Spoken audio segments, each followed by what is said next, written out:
Hello दोस्तों, आप लोग कैसे हैं? आशा करते हैं आप लोग ठीक होंगे। आज हम क्लास 7 हमारा पर्यावरण के जल चैप्टर की चर्चा करेंगे।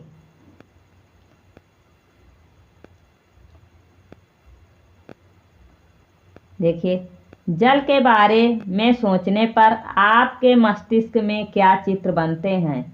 आप नदी, जलप्रपात, वर्षा की रिमझिम, अपने नल के जल के बारे में सोचने लगते हैं। बच्चे वर्षा से भरे गड्ढे में कागज की नाव तैराकर बहुत खुश होते हैं।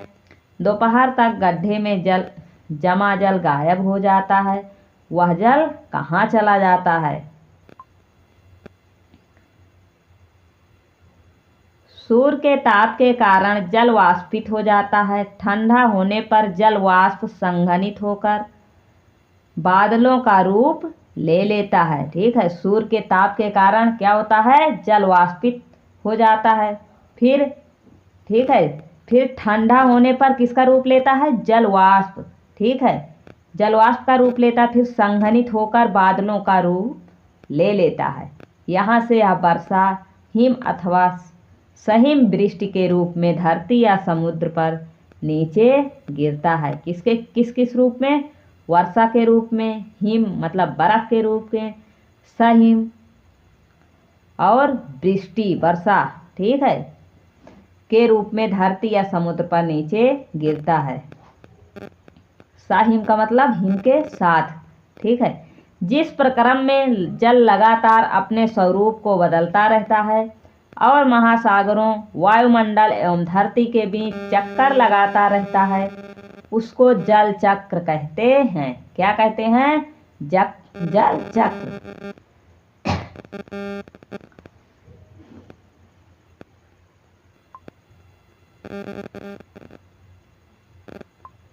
देखिए, हमारी पृथ्वी थलशाला के समान है। जो जल शताब्दियों पूर्व उपस्थित था वही आज भी मौजूद है। जिस जल का प्रयोग आज हम हरियाणा के खेत में सिंचाई के लिए कर रहे हैं, हो सकता है कि वह जल सैकड़ों वर्ष पहले अमेजन नदी में बहता हो। ठीक है, जिस जल का प्रयोग आज हम हरियाणा के खेतों की सिंचाई में करते हैं, वो सैकड़ों वर्ष पहले कहाँ बहता रहा हो? अमेजन नदी में। ठीक है, देखिए जल चक्र क्या होता है।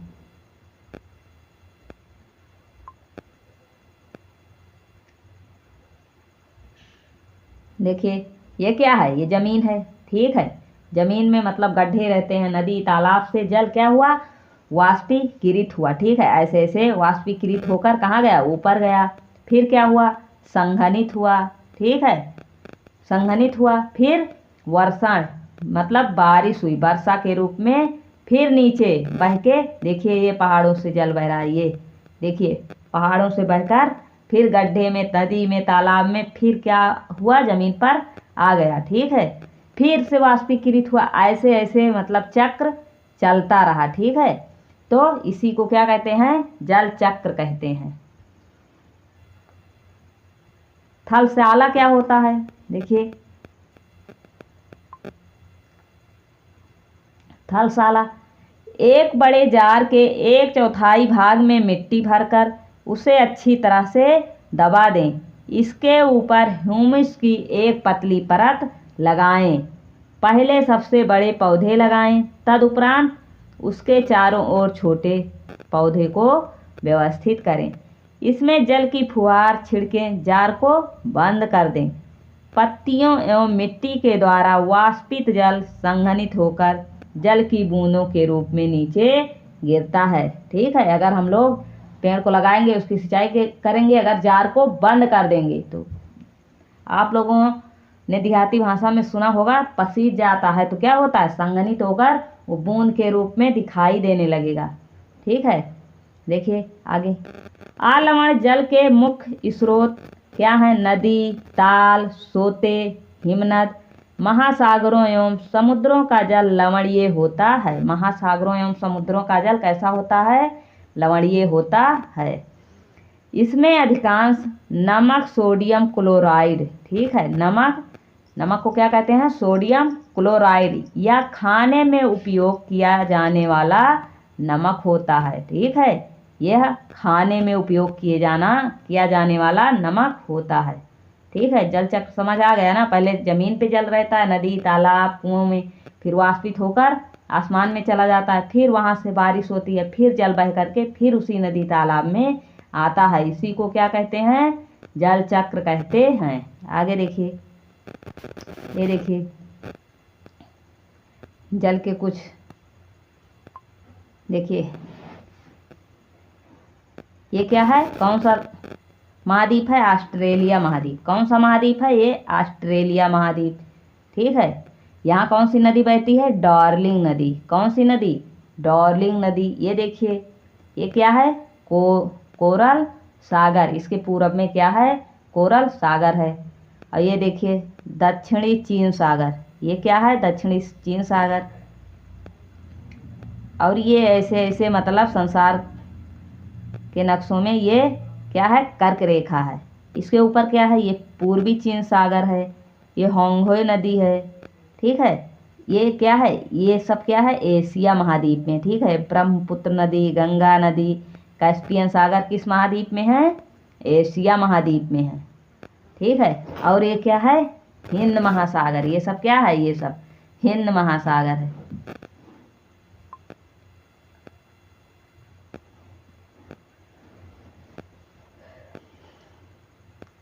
ये भूमध्य सागर, काला सागर, दनुबी नदी और ये नील नदी। संसार की सबसे लंबी नदी कौन सी है, नील नदी।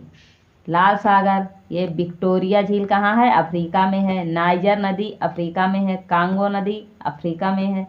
और ये ऑरेंज नदी भी अफ्रीका में है। ठीक है,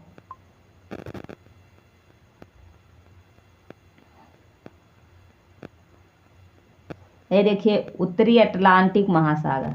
ठीक है, ये दक्षिण अमेरिका है, ये वाला भाग, ये क्या है, दक्षिण अमेरिका है। तो दक्षिण अमेरिका में कौन सी नदी बहती है, अमेजन नदी। ठीक है, कौन सी नदी बहती है, अमेजन नदी।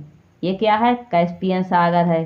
ठीक है, कैस्पियन सागर ये देखिए उत्तरी अमेरिका और दक्षिणी अमेरिका को जोड़ता है। कैरिबियन सागर है, कैस्पियन नहीं, सॉरी। ये क्या है, कैरिबियन सागर क्या करता है, उत्तरी अमेरिका और दक्षिणी अमेरिका को जोड़ता है। ये देखिए क्या है, उत्तरी अमेरिका है, Salt Lake City, Great Bear झील, ग्रेट स्लेव झील, ये विनिपेग झील, सुपीरियर झील, हॉरून झील। ठीक है, ये सब क्या है, ये सब जल के एक साधन है। ठीक है, यहाँ इन सब में जल पाए जाते हैं। इन सभी नदियों में क्या पाए जाते हैं, जल पाए जाते हैं। आगे देखिए, क्या आप जानते हैं लवणता 1000 ग्राम जल में मौजूद नमक की मात्रा होती है। महासागर की औसत लवणता कितनी है, 35 भाग प्रति 1000 ग्राम है। महासागर की औसत लवणता कितनी है, 35 भाग प्रति 1000 ग्राम है। जल का वितरण, हम सभी जानते हैं कि पृथ्वी की सतह का 3/4 भाग, ठीक है, कितना भाग, 3/4 भाग। ये प्रश्न बहुत पूछता है। 3/4 भाग जल से ढका हुआ है। यदि धरती पर थल की अपेक्षा जल अधिक है तो अनेक देशों में जल की कमी का सामना क्यों करना पड़ता है। ठीक है, यदि धरती पर मतलब स्थल से ज़्यादा जल है तो अनेक देशों में जल की कमी का सामना क्यों करना पड़ता है। क्या पृथ्वी पर मौजूद संपूर्ण जल हमारे लिए उपलब्ध है। निम्नलिखित तालिका में जल वितरण का प्रतिशत दिया गया है। देखिए तालिका में,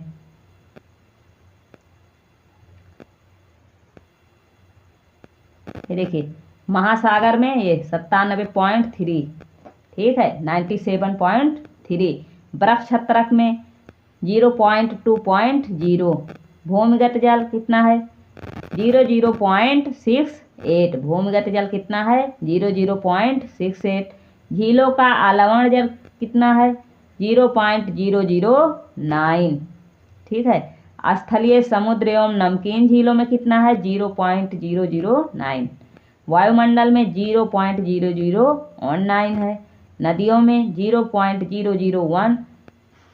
पूरा मिलाकर कितना हो गया 100.00। देखिए, क्या आप जानते हैं इजराइल के मृत सागर में 340 ग्राम प्रति लीटर लवणता होती है। कितनी 340 ग्राम प्रति लीटर लवणता होती है। तैराक इसमें पलव कर सकते हैं क्योंकि नमक की अधिकता इसे सघन बना देती है। ठीक है, नमक की अधिकता क्या बना देती है सघन। आगे देखिए,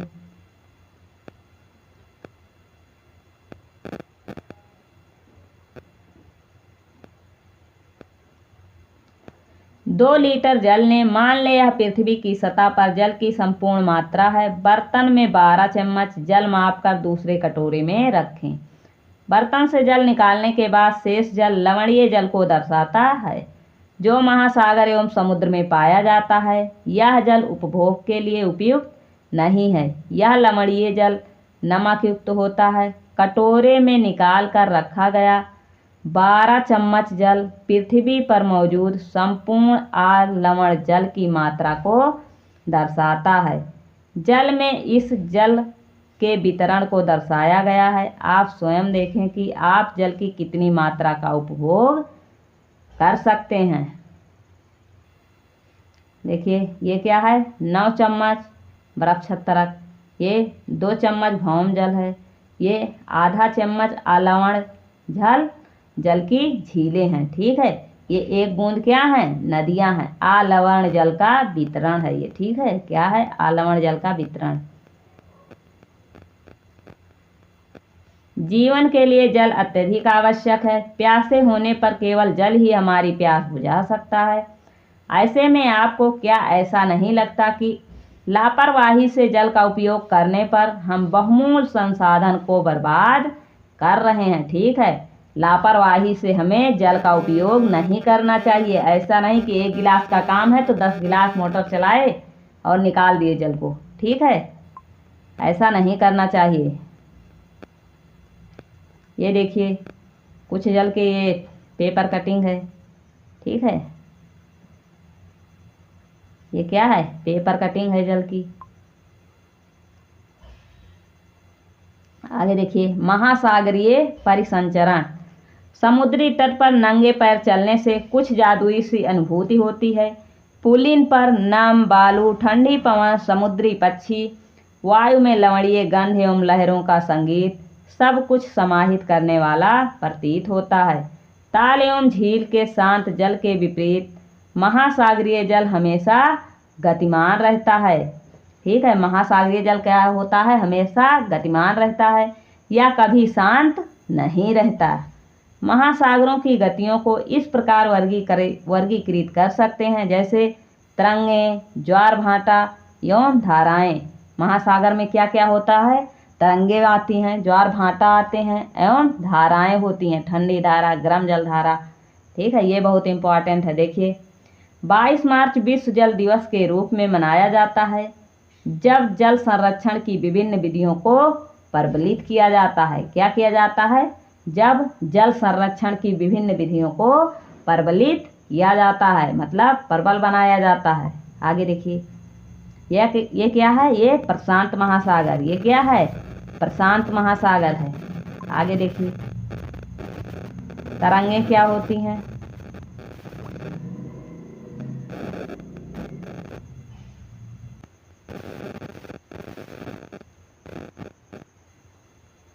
जब समुद्री सतह पर पवन बहती है तब तरंगें उत्पन्न होती हैं। जब समुद्री सतह पर हवाएं बहती हैं तब तरंगें उत्पन्न होती हैं। जितनी ही तेज हवाएं बहती हैं तरंगें भी उतनी ही बड़ी होती हैं।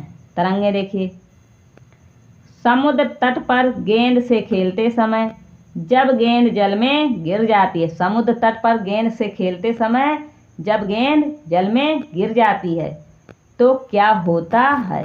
यह दृश्य बहुत ही मनोरंजक होता है कि कैसे तरंगों के साथ गेंद तट पर वापस लौट आती है। ठीक है, समुद्र तट पर गेंद खेलते समय जब गेंद जल में गिर जाती है तो क्या होता है, यह दृश्य क्या है, बहुत मनोरंजक है। कि मतलब तरंगों के साथ तट पर क्या होता है, गेंद भी लौट आती है। जब महासागरीय सतह पर जल लगातार उठता और गिरता रहता है, महासागरीय तट पर जल लगातार उठता है और गिरता है तो उसे क्या कहते हैं, तरंगे कहते हैं। महासागरीय तट पर जल उठता है और फिर गिरता है तो इसे क्या कहते हैं, तरंगे कहते हैं। देखिए ये तरंगे हैं, ये देखिए कैसे जल उठ रहा है और गिर रहा है। ये देखिए ये जल उठ रहा है फिर नीचे गिर रहा है, इसी को क्या कहते हैं, तरंगे कहते हैं। देखिए आगे,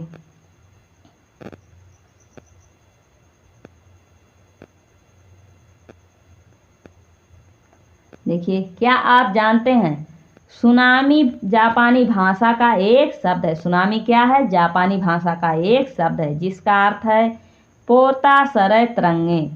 क्योंकि सुनामी आने पर पोताश्रय नष्ट हो जाते हैं। सुनामी आने पर क्या होता है, पोताश्रय नष्ट हो जाते हैं।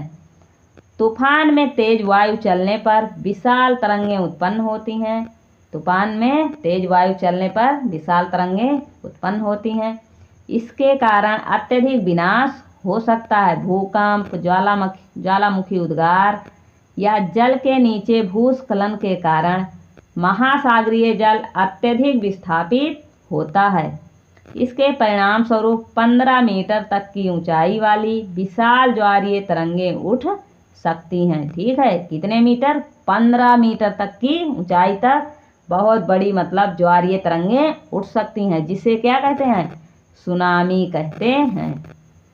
ठीक है, अब तक का सबसे विशाल सुनामी 150 मीटर मापा गया है। कितना, 150 मीटर मतलब 150 मीटर मापा गया था। ये तरंगें 700 किलोमीटर प्रति घंटे से अधिक की गति से चलती हैं। ठीक है, ये तरंगें कितने किलोमीटर, 700 किलोमीटर प्रति घंटे से अधिक की गति से चलती हैं। 2004 के सुनामी से भारत के तटीय क्षेत्रों में अत्यधिक विनाश हुआ। ठीक है, 2004 में सुनामी आई तो भारत के तटीय क्षेत्रों में क्या हुआ, अत्यधिक विनाश हो गया। सुनामी के अंडमान और निकोबार द्वीप समूह में इंदिरा पॉइंट डूब गया। क्या हुआ, इंदिरा पॉइंट डूब गया। ये प्रश्न आ सकता है। ठीक है, कि 2004 में सुनामी के आने से कौन सा पॉइंट डूब गया, तो निकोबार, अंडमान और निकोबार द्वीप समूह में कौन सा पॉइंट, इंदिरा पॉइंट डूब गया। आगे देखिए, सुनामी पृथ्वी का तांडव। देखिए सुनामी से पृथ्वी पर कितने नुकसान हुए हैं। सुनामी ने पृथ्वी पर कितने तांडव मचाए हैं। देखिए 26 दिसंबर 2004 को हिंद महासागर में सुनामी तरंगें अथवा पोताश्रय तरंगों के कारण अत्यधिक विनाश हुआ। ये तरंगें उस भूकंप का परिणाम थी जिसका अधिकेंद्र सुमात्रा की पश्चिमी सीमा पर था। कहाँ था, सुमात्रा की पश्चिमी सीमा पर था। इस भूकंप की तीव्रता रिक्टर पैमाने पर 9.0 मापी गई थी। 9.0 मापी गई थी। ठीक है, इतना अत्यधिक, इतनी मतलब अत्यधिक जोर से विनाश हुआ था। ठीक है, इस भूकंप ने किया था। भारतीय प्लेट वर्मा प्लेट के नीचे धंस गई। क्या हुआ, भारतीय प्लेट जो थी वर्मा प्लेट के नीचे धंस गई और समुद्र तल में अकस्मात गति उत्पन्न हो गई। इस कारण यह भूकंप आया। महासागरीय तल लगभग 10 से 20 मीटर तक विस्थापित हो गया और नीचे की दिशा में झुक गया। क्या हुआ, महासागरीय तल 10 से 20 मीटर तक क्या हुआ, विस्थापित हो गया। मतलब जहाँ था वहाँ से हट गया कुछ दूर और नीचे की दशा में क्या हुआ, झुक गया। इस विस्थापन के कारण निर्मित अंतराल भरने के लिए विशाल मात्रा में महासागरीय जल उसी ओर बहने लगा। फलस्वरूप दक्षिणी एवं दक्षिणी पूर्वी एशिया के समुद्री तटों पर जल हटने लगा। भारतीय प्लेट के वर्मा की प्लेट के नीचे चले जाने पर जल वापस समुद्र तट की ओर लौटा। यह सुनामी लगभग 800 किलोमीटर प्रति घंटे की गति से आया। कितने किलोमीटर? 800 किलोमीटर प्रति घंटे की गति से आया, जिसकी तुलना व्यावसायिक वायुयानों की गति से की जा सकती है। और इसके परिणाम स्वरूप हिंद महासागर के कुछ द्वीप पूर्णतः डूब गए। ठीक है, इसके परिणाम स्वरूप क्या हुआ? हिंद महासागर के कुछ द्वीप डूब गए, पूरी तरह से डूब गए। भारतीय सीमा का ध्रुव दक्षिणी बिंदु इंदिरा पॉइंट, जो अंडमान और निकोबार द्वीप समूह में स्थित था, वो भी पूरी तरह से डूब गया। इतना तांडव मचाया था सुनामी ने। जब सुमात्रा में भूकंप के अधिकेंद्र से तरंगें सुमात्रा की तरफ से अंडमान द्वीप समूह एवं श्रीलंका की ओर बढ़ी, तरंगों की लंबाई कम हो गई। जल की गहराई भी कम होने के साथ साथ इसकी गति भी 7 से 900 किलोमीटर प्रति घंटे से 70 किलोमीटर प्रति घंटे तक हो गई। ठीक है, कितना किलोमीटर? 700 से 900 किलोमीटर प्रति घंटे से 70 किलोमीटर प्रति घंटे कम हो गई। समुद्र तट से सुनामी तरंगें 3 किलोमीटर तक की गहराई तक गई, जिसके फलस्वरूप 10,000 से भी अधिक लोगों की मृत्यु हो गई और 1 लाख से अधिक घर प्रभावित हुए। कितने लोग मरे? 10,000 लोग। ठीक है, और 1 लाख लोग क्या हुआ? प्रभावित हुए। भारत में आंध्र प्रदेश के तटीय प्रदेश, तमिलनाडु, केरल, पुदुचेरी तथा अंडमान और निकोबार द्वीप समूह सर्वाधिक प्रभावित हुए। यद्यपि पहले से भूकंप का अनुमान लगाना संभव नहीं है, फिर भी बड़ी सुनामी के संकेत 3 घंटे पहले मिल सकते हैं। ठीक है, मतलब सुनामी का अनुमान लगाना संभव नहीं है, लेकिन 3 घंटे पहले कुछ संकेत मिल सकते हैं। प्रशांत महासागर में प्राथमिक चेतावनी की ऐसी प्रणालियां क्रियाशील हैं, लेकिन हिंद महासागर में ये सुविधाएं नहीं हैं। प्रशांत महासागर की तुलना में हिंद महासागर में सुनामी कभी कभी ही आती है। ठीक है, प्रशांत महासागर की तुलना में हिंद महासागर में सुनामी कभी कभी आती है, क्योंकि यहाँ भूकंपी क्रिया बहुत कम होती है। ये देखिए, तमिलनाडु के तट पर सुनामी का विनाश। ये देखिए क्या है? तमिलनाडु के तट पर क्या है? सुनामी का विनाश है। देखिए आगे, इतना तांडव मचाया था सुनामी ने। दिसंबर 2004 में जिस सुनामी ने दक्षिण एवं दक्षिण पूर्वी एशिया के तटों पर तबाही मचाई, वह पिछले कई सौ वर्षों की सर्वाधिक विनाशकारी सुनामी थी।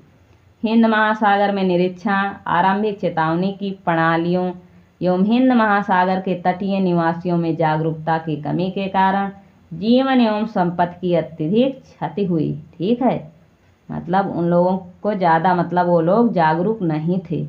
इससे क्या हुआ? जीवन एवं संपत्ति की अत्यधिक हानि हुई, क्षति हुई। सुनामी आने का प्रथम संकेत यह होता है कि तटीय क्षेत्र से जल में तेजी से कमी आती है और फिर विनाशकारी तरंगें उठने लगती हैं। जब तट पर ऐसा हुआ था तो लोग ऊंचे स्थानों पर न जाकर उस अचंभे को देखने के लिए तट पर एकत्र होने लगी। इसके फलस्वरूप जब सुनामी की विशाल तरंगें आई तो बड़ी संख्या में उत्सुक खड़े दर्शकों की मृत्यु हो गई। ठीक है, हमें इस सबसे, जो लोग तट पर रहते हैं, इन सबसे सावधानी बरतनी चाहिए। ठीक है, आगे देखिए ज्वार भाटा क्या होता है। दिन में 2 बार नियम से महासागरीय जल का उठना। ठीक है, नियम से। ठीक है, अगर 6 बजे उठ रहा है, 6 बजे, 5 बजे उठ रहा है, 5 बजे, ठीक है, नियम से उठना एवं गिरना क्या कहलाता है? ज्वार भाटा कहलाता है। जब सर्वाधिक ऊंचाई तक उठकर जल तट के बड़े हिस्से को डुबो देता है तब उसे ज्वार कहते हैं। ठीक है, जब ऊपर उठता है और तट के बड़े हिस्से को डुबो देता है तो उसे क्या कहते हैं? ज्वार कहते हैं। जब जल अपने निम्नतम स्तर तक आ जाता है एवं तट से पीछे चला जाता है तो उसे क्या कहते हैं?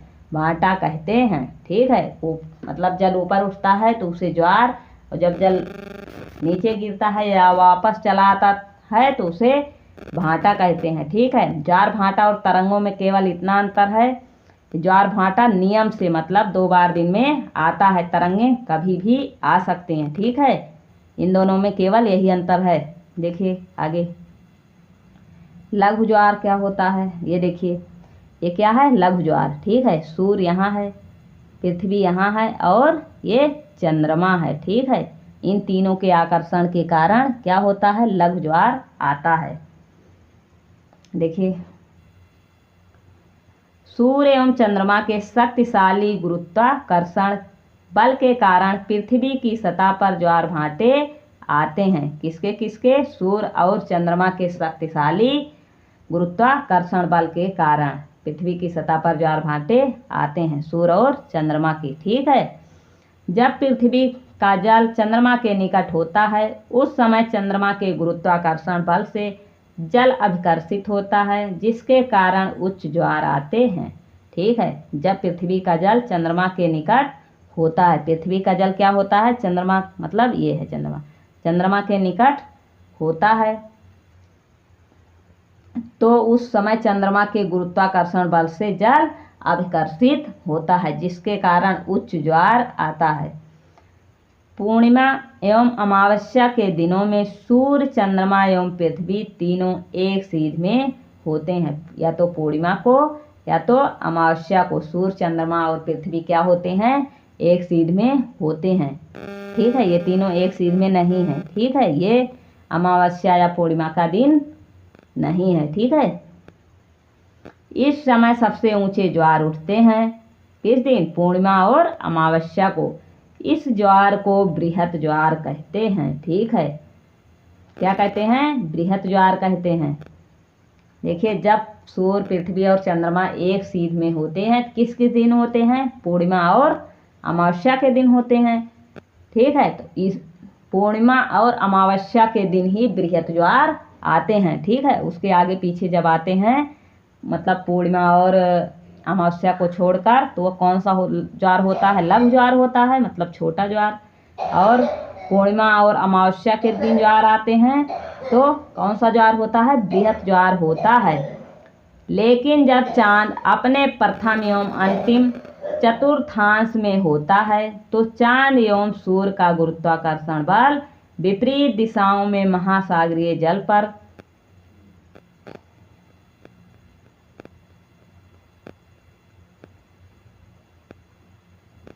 विपरीत दिशाओं में महासागरीय जल पर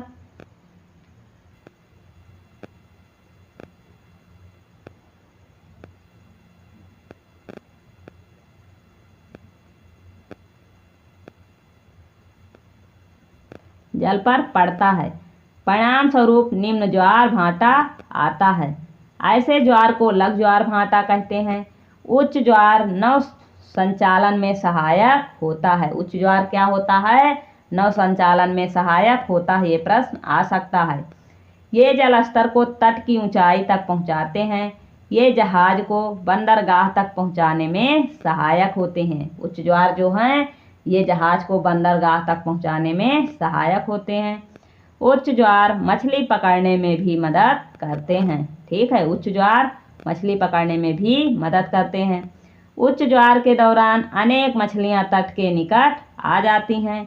इसके फलस्वरूप मछुआरे बिना कठिनाई के मछलियां पकड़ पाते हैं।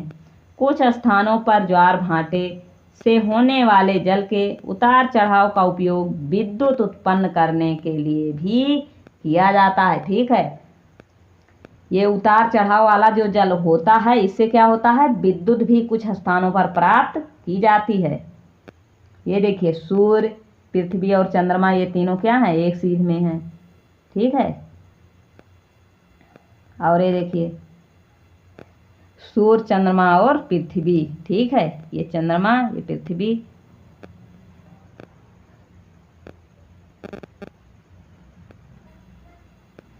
जब ये तीनों एक सीध में होते हैं तो क्या होता है, उच्च ज्वार आता है। आगे देखिए कुछ स्थानों पर ज्वार भाटे से होने वाले जल के उतार चढ़ाव का उपयोग विद्युत उत्पन्न करने के लिए किया जाता है। महासागरीय धाराएं, देखिए महासागरीय धाराएं निश्चित दिशा में महासागरीय सतह पर नियमित रूप से बहने वाली जलधाराएं होती हैं। महासागरीय धाराएं गर्म या ठंडी हो सकती हैं। सामान्यतः गर्म महासागरीय धाराएं भूमध्य रेखा के निकट उत्पन्न होती हैं एवं ध्रुवों की ओर प्रवाहित होती हैं। किस ओर? भूमध्य रेखा पर उत्पन्न होती हैं और किस तरफ प्रवाहित होती हैं? ध्रुवों की ओर प्रवाहित होती हैं। कौन सी? गर्म महासागरीय धाराएं। और ठंडी धाराएं ध्रुवों या उच्च अक्षांशों से उष्णकटिबंधीय या निम्न अक्षांशों की ओर प्रभावित होती हैं। किधर से? ध्रुवों की तरफ से। लेब्राडोर महासागरीय धाराएं शीत जलधाराएं हैं। ठीक है, लेब्राडोर महासागरीय जलधारा कौन सी धारा है? शीत जलधारा है। जबकि गल्फ स्ट्रीम गर्म जलधाराएं होती हैं। महासागरीय धाराएं किसी क्षेत्र के तापमान को प्रभावित करती हैं। ठीक है, किसी क्षेत्र के तापमान को कौन प्रभावित करता है? महासागरीय धाराएं। गर्म धाराओं से स्थलीय सतह का तापमान गर्म हो जाता है। जिस स्थान पर गर्म एवं शीत जलधाराएं मिलती हैं वह स्थान विश्व भर में सर्वोत्तम मत्स्य क्षेत्र माना जाता है। ठीक है, जिस स्थान पर क्या होता है? गर्म एवं शीत जलधाराएं मिलती हैं वह स्थान विश्व भर में सर्वोत्तम मत्स्य क्षेत्र माना जाता है। ठीक है, जहाँ गर्म और ठंडी दोनों धाराएं मिलती हैं। जापान के आसपास एवं उत्तर अमेरिका के पूर्वी तट इसके कुछ उदाहरण हैं। कौन से? जापान के आसपास और उत्तरी अमेरिका के। ठीक है, ये दोनों क्षेत्र या इन दोनों क्षेत्र में ठंडी और गर्म जलधाराएं मिलती हैं और ये मत्स्य पालन के लिए सर्वोत्तम है। ठीक है, आगे देखिए, ये जलधाराओं का चित्र देखिए।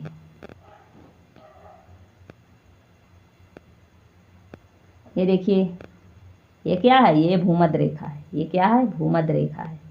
ठीक है, इसमें जो लाल रंग से है वो गर्म जलधाराएं हैं और जो नीले कलर की हैं वो क्या हैं?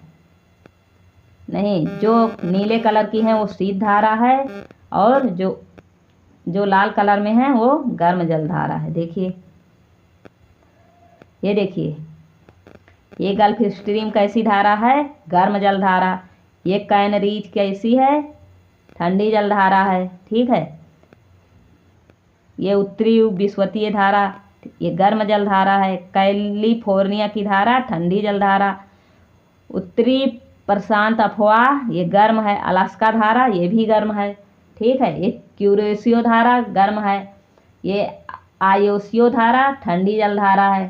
ठीक है, ये पश्चिमी ऑस्ट्रेलियन धारा कैसी है? ठंडी है।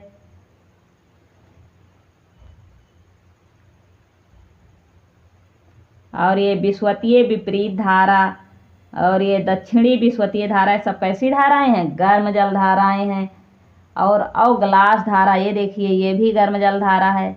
ऐसी बहुत सी जलधाराएं हैं। ठीक है, ये देखिए, वेनेजुएला की जलधारा ठंडी जलधारा है। इक्वाडोर विपरीत धारा कैसी धारा है? गर्म जलधारा है। ब्राजीलियन जलधारा गर्म जलधारा है।